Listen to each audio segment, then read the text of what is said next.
Camarena's color wheel.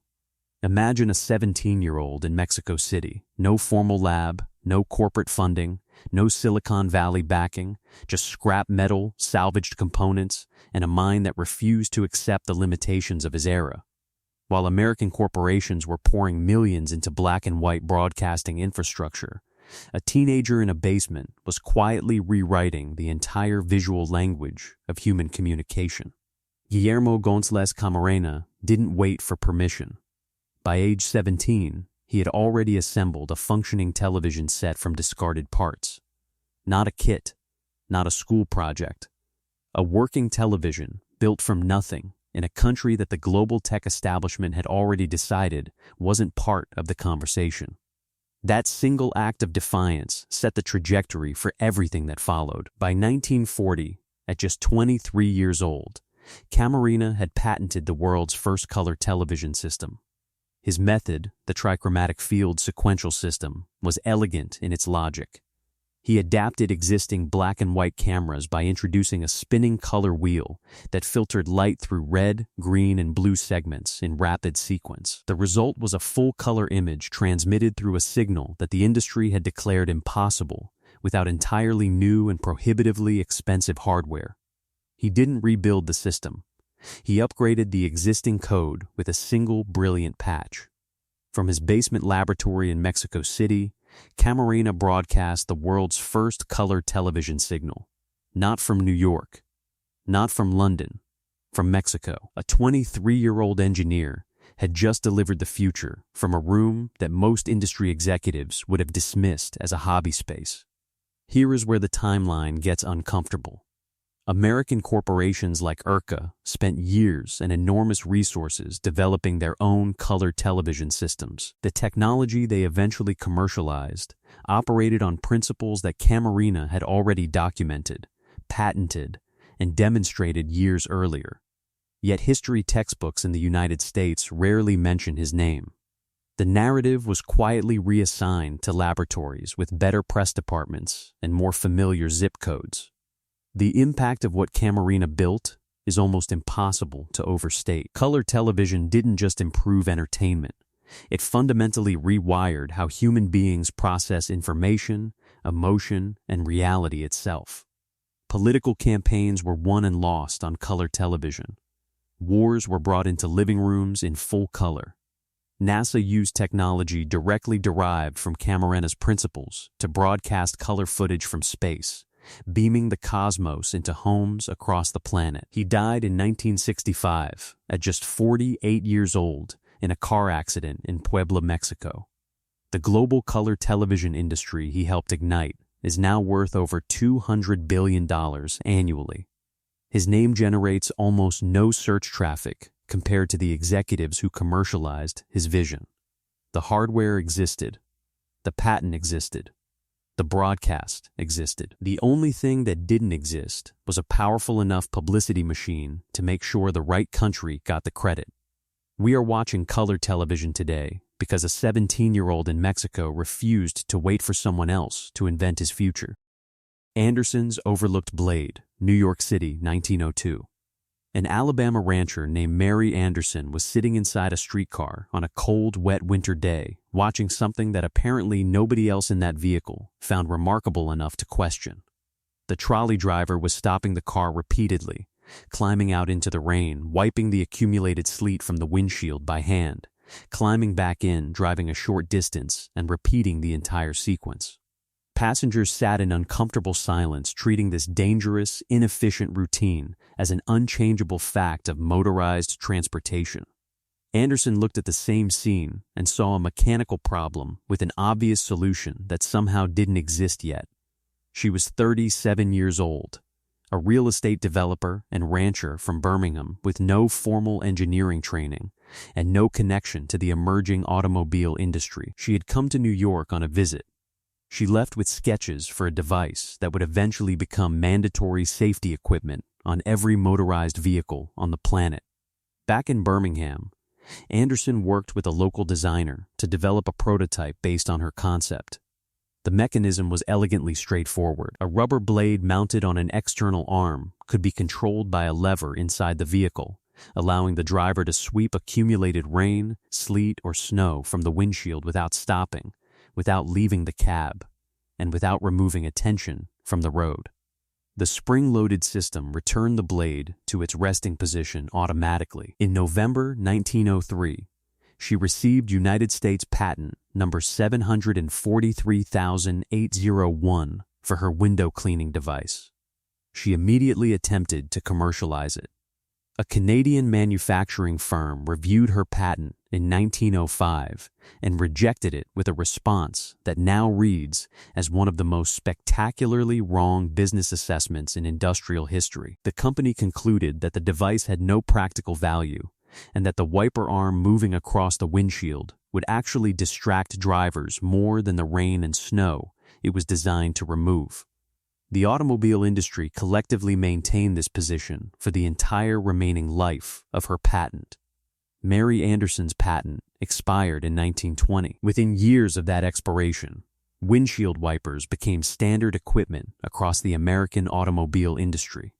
The companies that had dismissed her invention as a distraction began installing it on every vehicle they manufactured, without licensing fees, without acknowledgement, and without compensation. She received nothing from the industrialization of her idea. She died in Monteagle, Tennessee in 1953 without financial recognition for the contribution her patent had made to automotive safety. The numbers attached to her invention are staggering in their human significance.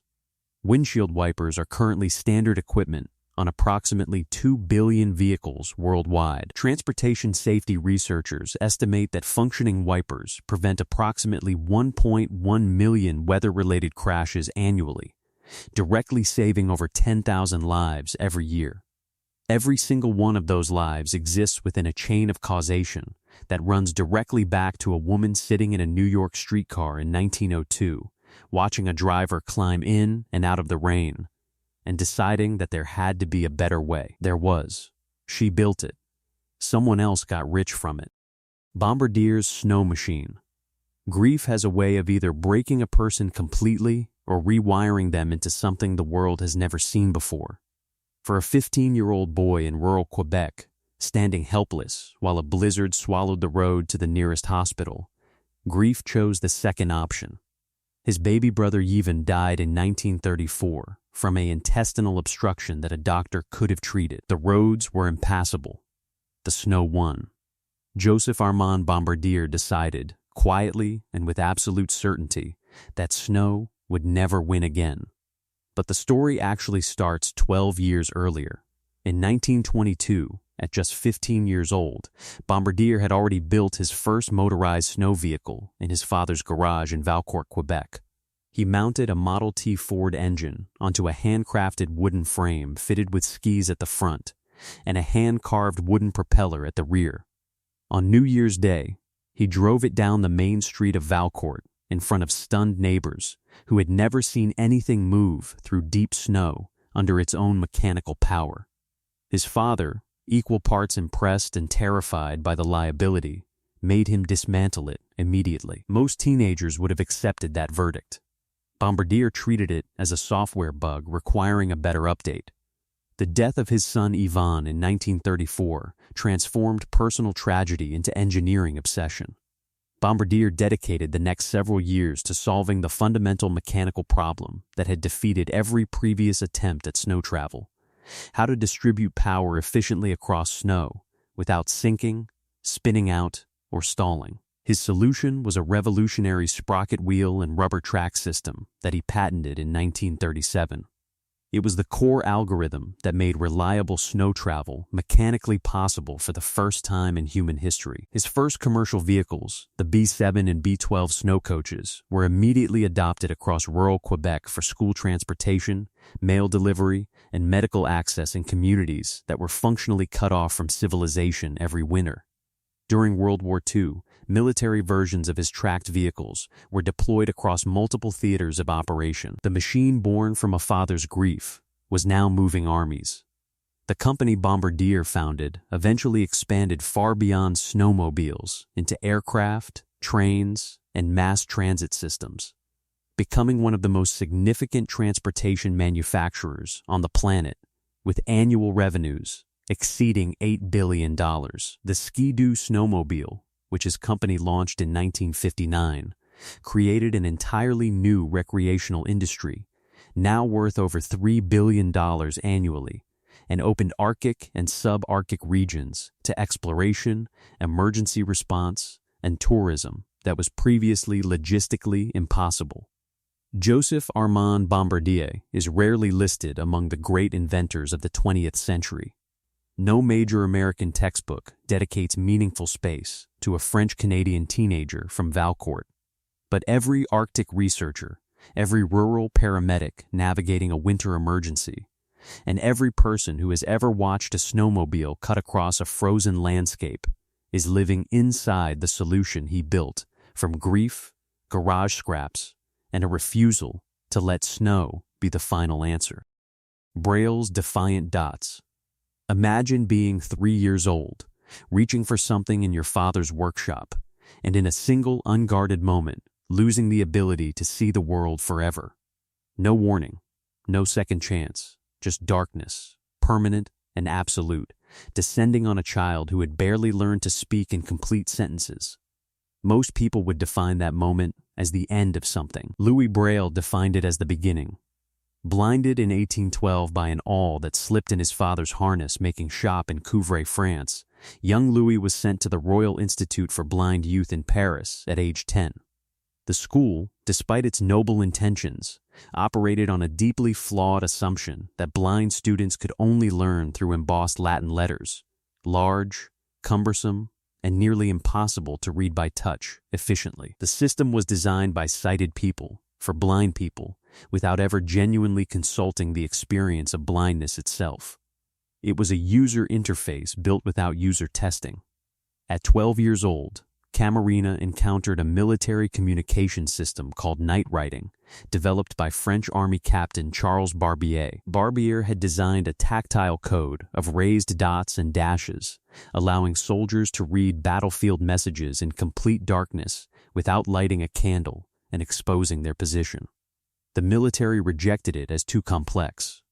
A 12-year-old blind boy immediately recognized it as the most important technology he had ever touched. Braille didn't adopt Barbier's system. He reverse-engineered it, stripped out its inefficiencies, and rebuilt it from the ground up.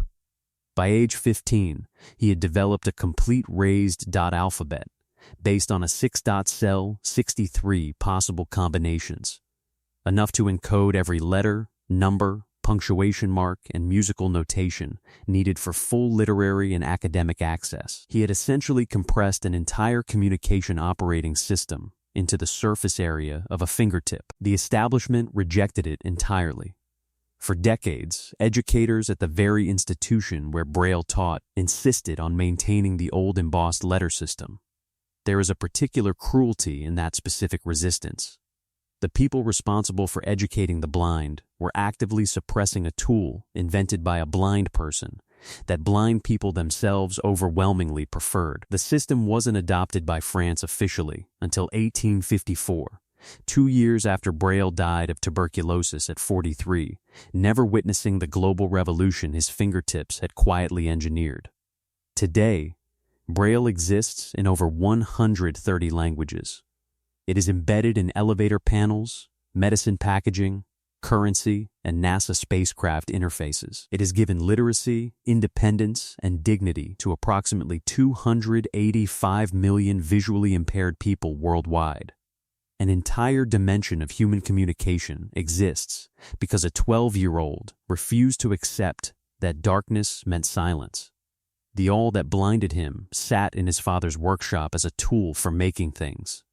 Without knowing it, it also made the future. Louis Braille proved that the most transformative code in human history doesn't always come from the most powerful machine. Sometimes it comes from the most determined fingertip. Farnsworth's stolen screen. A 14-year-old boy was plowing a potato field in Rigby, Idaho in 1921 when the future of human communication appeared to him in the parallel furrows of turned earth. Row after row of dark soil, perfectly aligned, mechanically precise. Philo Farnsworth looked down at those lines and understood something that every corporate laboratory in America had been unable to figure out. Images could be broken into lines, scanned by an electron beam, transmitted through the air, and reassembled on a screen at the other end. The entire conceptual blueprint for electronic television arrived in the mind of a 14-year-old farm boy between one end of a field and the other. He sketched the diagram on a blackboard for his high school science teacher, Justin Tolman, that same year. That sketch would later become one of the most important pieces of evidence in one of the most consequential patent battles in American history. But in 1921, it was just a farm kid with an extraordinary idea and no resources to build it. By age 21, Farnsworth had secured private funding from a San Francisco investor and built a functioning laboratory. On September 7, 1927, he transmitted the first fully electronic television image in history, a straight horizontal line, through his system at 202 Green Street in San Francisco. No mechanical spinning discs, no mirrors, pure electronic scanning and transmission. The system worked exactly as the 14-year-old had envisioned it in that Idaho potato field 7 years earlier. This is where the timeline becomes a deliberate act of institutional theft. David Sarnoff, the powerful head of ARCA, sent his chief engineer, Vladimir Zworykin, to visit Farnsworth's laboratory in 1930. Zworykin spent 3 days studying every component of the system in detail. He then returned to ARCA and attempted to replicate it. Rucka subsequently claimed prior invention rights and launched a legal campaign designed not to win on merit, but to drain Farnsworth financially until he had no resources left to fight. Farnsworth won the patent battle. The courts ruled in his favor. Rucka was forced to pay him licensing fees, the first time in the company's history it had ever paid royalties to an outside inventor.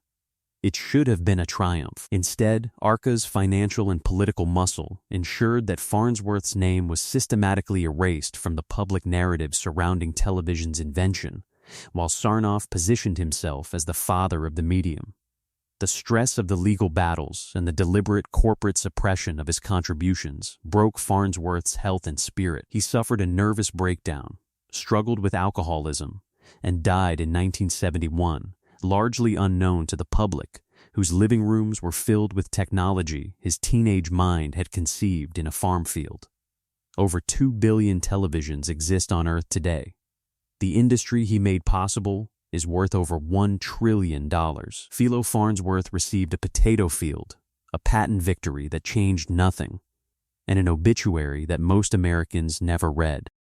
Lamarr's Hidden Frequency. Hollywood, 1941. The most beautiful woman in the world, according to a consensus that stretched from MGM studio executives to international film critics, was sitting in her private study, not memorizing lines or preparing for a screen test. She was engineering a weapons guidance system capable of defeating Nazi signal jamming technology. The sequins and the spotlight were the cover story. The real work was happening in the mathematics, scratched across papers that her film studio would never see and her audiences would never know existed. Hedwig Eva Maria Kiesler was born in Vienna in 1914 and married Friedrich Mandl at 18. A wealthy Austrian arms manufacturer with direct business connections to fascist Italy and Nazi Germany. Mandl was obsessive and controlling, dragging his wife to business meetings and weapons demonstrations where she sat silently and absorbed everything. He believed he was displaying a trophy. He was accidentally educating one of the most formidable technical minds of the 20th century. She fled the marriage in 1937, escaped to London, reinvented herself as Hedy Lamarr, and signed with MGM. The arms dealer had unknowingly funded her education. By 1940, German submarines were systematically destroying Allied shipping with devastating efficiency. Radio-controlled torpedoes offered a potential solution, but their guidance signals were vulnerable to jamming, a straightforward countermeasure that rendered them unreliable in actual combat conditions. Lamarr identified the core problem with elegant clarity. A signal broadcast on a single fixed frequency could be jammed by anyone who knew that frequency. The solution was to make the frequency a moving target. Working with avant-garde composer George Antheil, who had experimented with synchronizing multiple player pianos using punched paper rolls, Lamarr developed a communication system where the transmission frequency jumped rapidly and unpredictably across 88 different channels, matching the number of keys on a piano keyboard. Without knowing the precise sequence and timing of those jumps, jamming became computationally impossible.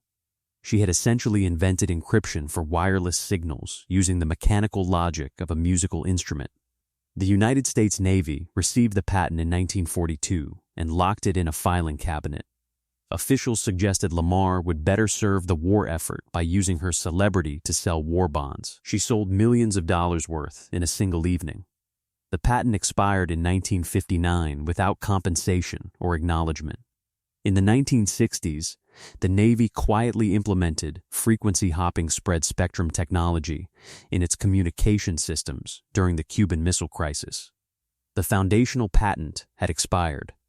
Lamarr received nothing. The technology she and Antheil designed in a Hollywood study was now operating in the most tense nuclear standoff in human history. Today, frequency-hopping spread spectrum is the foundational architecture underlying Wi-Fi, Bluetooth, and GPS systems.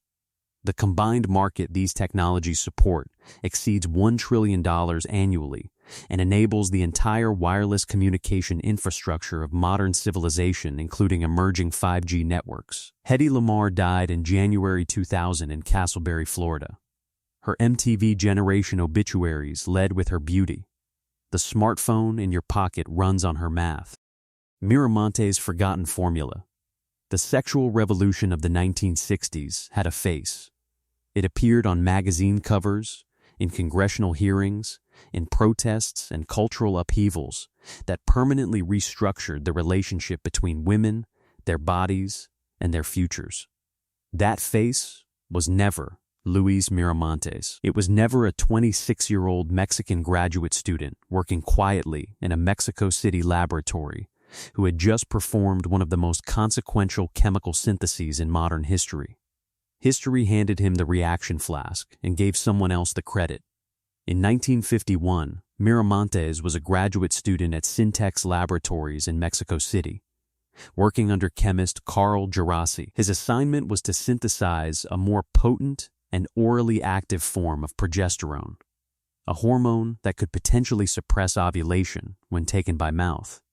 The raw material was dioshenin, a compound extracted from a wild Mexican yam called cabeza de negro that grew in the forests of Veracruz. On October 15, 1951, Miramontes successfully synthesized norethisterone, also known as norethindrone, the first orally active progestin potent enough to form the biological foundation of a contraceptive pill.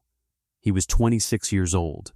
He was a graduate student, and he had just written the molecular formula that would reshape the entire trajectory of women's rights worldwide. The patent filed in 1951 listed 3 names: Carl Djerassi, George Rosencrans, and Luis Miramontes.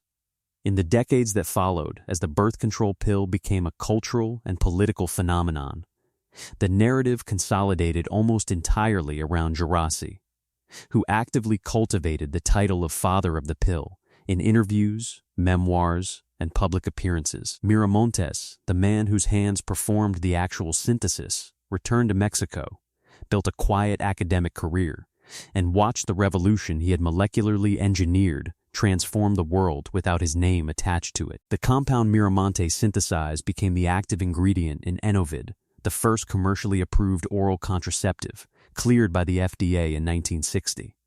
The cultural detonation that followed was unlike anything the pharmaceutical industry had previously triggered. Women gained unprecedented autonomy over reproduction, family planning, and professional trajectory in ways that fundamentally altered workforce demographics, educational attainment, and economic participation across the developed world. Today, approximately 150 million women use oral contraceptives globally. Research consistently links widespread contraceptive access to a 30% reduction in unplanned pregnancies, and directly correlates with the rise of female workforce participation to approximately 60% in developed economies. The downstream effects on poverty reduction, educational access, and gender equity are so vast that economists struggle to fully quantify them. Luis Miramontes died in 2004 in Mexico City. Outside of specialized chemistry circles, his name registers almost no public recognition. Not in Mexico, not internationally. The molecule he built in a laboratory at 26 years old is inside medicine cabinets across every continent on Earth. The man who made it remains a footnote in someone else's biography. The formula survived. The name almost didn't. Kapany's stolen light. The year is 1947, and a teenage boy is watching his world burn. The partition of British India into two separate nations triggered one of the largest and most violent mass migrations in human history. Approximately 15 million people were displaced. Nearly 1 million were killed. Narendra Singh Kapany was among the teenagers who fled, carrying nothing but survival and a mind that would eventually bend the fundamental laws of light transmission and wire the entire planet together. The world was fracturing. He was just getting started. By 1952, Kapany was 25 years old and studying at Imperial College London under physicist Harold Hopkins. The prevailing scientific consensus at the time held that light could only travel in straight lines, making it functionally useless as a communication medium through anything other than direct line of sight transmission. That assumption was the locked door. Kapany walked through it. Working with Hopkins, Kapany demonstrated that light could be transmitted through thin, flexible glass fibers by exploiting a principle called total internal reflection. When light enters a glass fiber at the correct angle, it bounces continuously off the interior walls and travels through curves, bends, and corners without escaping or degrading significantly. He didn't just demonstrate this principle, he refined it, documented it rigorously, and in 1956 coined the term fiber optics, giving a name to an entirely new field of physics and engineering that he had essentially founded. His 1960 paper in Scientific American brought fiber optics to the broader scientific community and laid the theoretical and practical groundwork for every fiber optic application that followed. Medical endoscopes, telecommunications cables, internet infrastructure, and laser delivery systems all trace their direct lineage to the framework Kapany established as a 25-year-old refugee from a partitioned subcontinent working in a London laboratory. Then came 2009. The Nobel Prize in Physics was awarded partly for the development of fiber optic communication. The recipient was Charles Cow, whose contributions to fiber optic signal loss reduction in the 1960s were genuinely significant. Kapany, the man who coined the term, demonstrated the principle, and built the foundational framework decades earlier, was not included. The Nobel Committee does not explain its omissions. The scientific community noticed. The public largely did not. The infrastructure Kapany's work made possible now carries approximately 99% of all global data traffic. Every email, every streaming video, every financial transaction, every telemedicine consultation happening across continents travels through glass fibers operating on principles he documented at 25.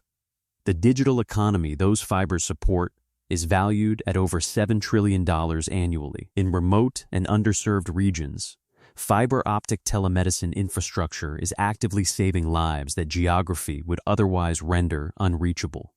Narendra Singh Kapany died on December 24, 2020, in Woodside, California. Fortune magazine had named him one of the unsung heroes of the 20th century. He never received a Nobel Prize. The light he bent to travel through glass now connects every corner of the human world. His name travels through almost none of it. Nissen's bouncing blueprint. Cedar Rapids, Iowa, 1930.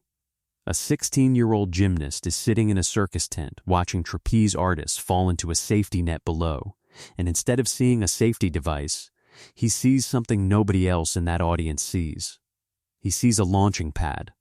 Every other person in that tent watched performers drop into the net and go still. George Nissen watched them drop, bounced slightly, and imagined what would happen if that bounce could be amplified, controlled, and engineered into something deliberately designed for flight rather than just survival. Most 16-year-olds leave the circus with cotton candy memories. Nissen left with a mechanical problem to solve. Back in his garage in Cedar Rapids, he began constructing his prototype using materials that cost almost nothing, because he had almost nothing.